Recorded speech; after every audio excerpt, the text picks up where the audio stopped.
هنتكلم عن موضوع مهم جدا في الأمراض الجلدية، ومشكلة بتقرف ناس كتيرة، وفي ناس كتيرة بتعاني من المشكلة دي، وهي مشكلة البقع البيضاء.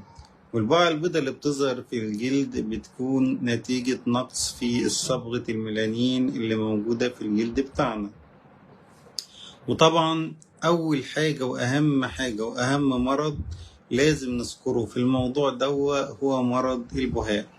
ومرض البهاء من الأمراض المهمة جدا والمنتشرة، واللي بتصيب عدد كبير ونسبته كبيرة ومنتشرة في أنحاء العالم.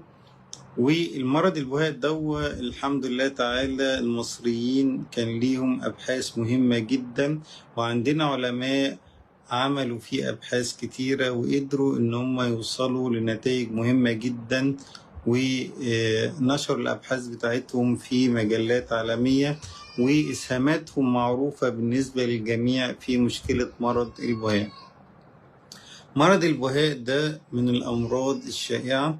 ببساطة كده بيكون في نقص في صبغة الميلانين في جزء معين أو في أجزاء كتيرة في الجسم، وفي ناس كتيرة بتوصل إن معظم الجلد بيكون الصبغة مفقودة فيه، وبتيجي بقع بني بنضطر إن احنا نشيلها ونخلي الجسم كله أبيض.